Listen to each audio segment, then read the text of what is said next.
Texas. The former independent republic and current proud state of Texas, rich in unique and diverse cultural history, infused by people from all over the world, was able to raise 74,000 signatures in 75 days in its recent ballot access drive.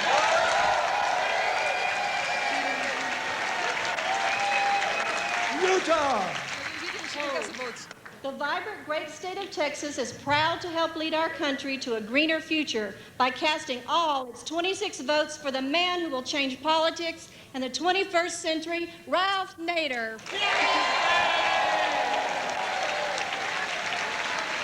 Okay, Tony down.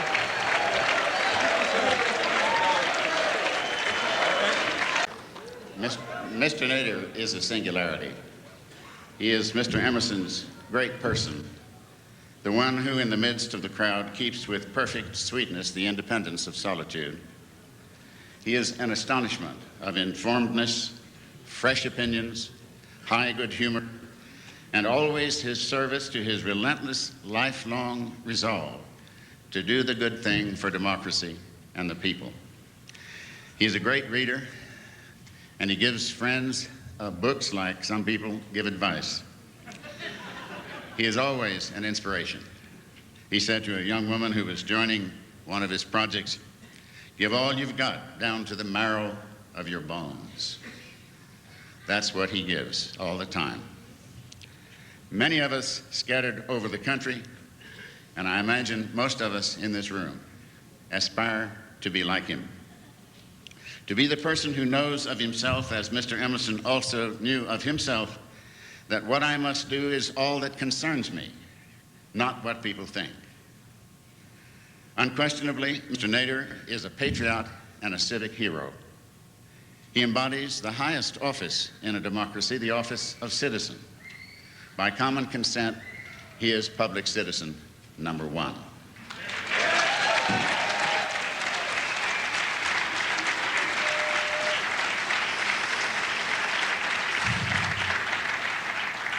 Now he is running all out with pumping heart, full tilt for the presidency. He's on the ballot in 30 states, 31 as of today, and going to 48. He's raised $1 million and going for 10, counting the matching funds. He's already campaigned in 4 months in all 50 states.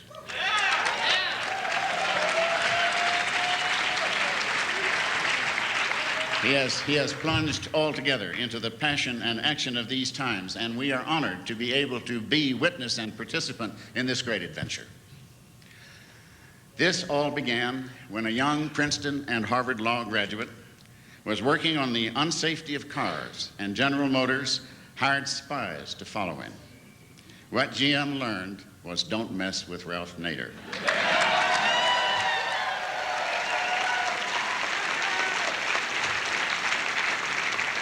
The public rage against GM gave Nader a great moral and political power that he has used wisely, carefully, and well, and that has led us to this day. He has written books, testified before Congress, fostered the practice of public interest law, and inspired and shepherded citizen activists. He has been a one-man social movement, a single-point source of some of the best things that have happened in our country for the past 35 years. Like an oak tree dropping an acorn, he founded Public Citizen. He founded the Center for Auto Safety. He founded the Disability Rights Center, the Pension Rights Center, Congress Watch, Public Campaign, the Student Public Interest Research Groups in more than 20 states, and state and local models for lawyers to fight City Hall and those damn developers.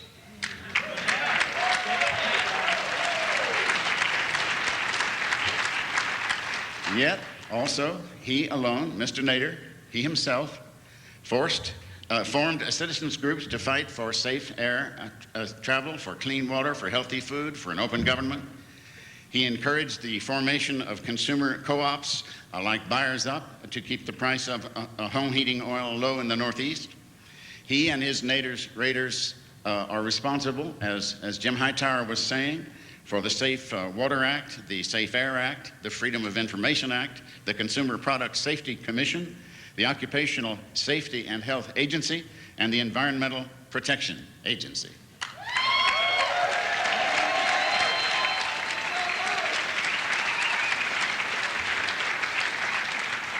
Corporate abuse worldwide is documented in his excellent multinational monitor.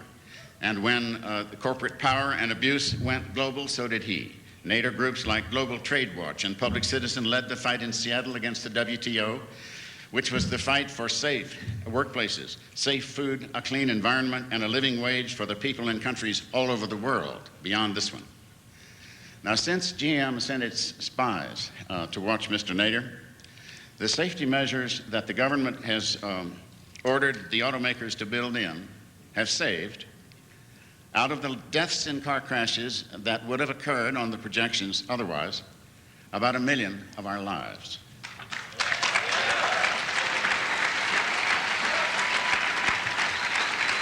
Not to mention our limbs. God, we're in his debt. He and his teams have improved the quality of the food we eat, the water we drink, the air we breathe. Our airplanes, our jobs, our children are safer because of him. The information about the government and the big corporations that is in our minds is truer because of him. He lives on $25,000 a year and doesn't even have a car. With $500,000 of his dollars, he funded studies of the voting records of members of Congress, which certainly weren't worth $500,000. He gives 80% of his money to civic projects, which, as someone said on the internet, is 70% more than that which is required by the Bible. What has been Mr. Nader's underlying motive in all this passionate work? Gandhi said that we must be brave enough to love one another. Nader told us yesterday afternoon, here at the Green Party convention, at the reception, that when he was little, his mother, who is here with him, asked him, "Are you a patriot?" "Yes," he said. "Do you love your country?" "Yes," he said. "Well," she said, "I hope you make it more lovable." That is the essence of patriotism, making your country more lovable.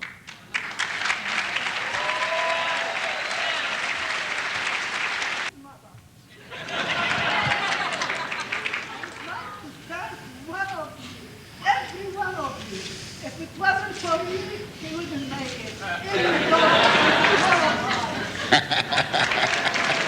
Bravo.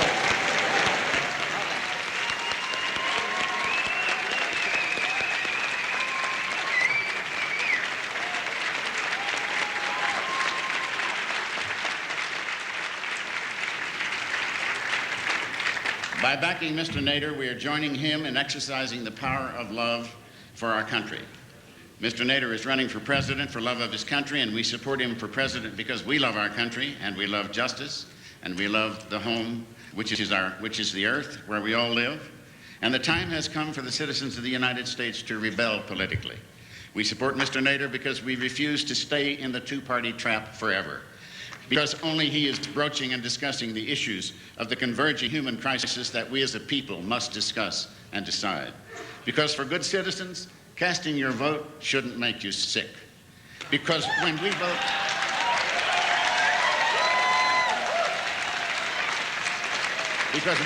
for Ralph Nader, we will be very proud of that vote. We support him also, and so should we all, simply because he is the best person running. We know that from his 40 years of public service that he is not for sale.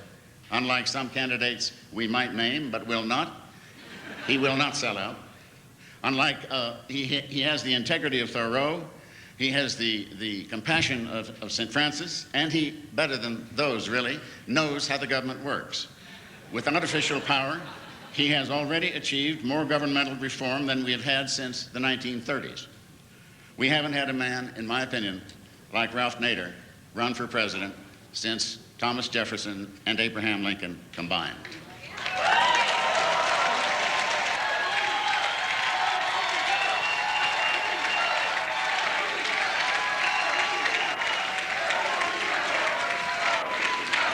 Ladies and gentlemen, Mr. Ralph Nader.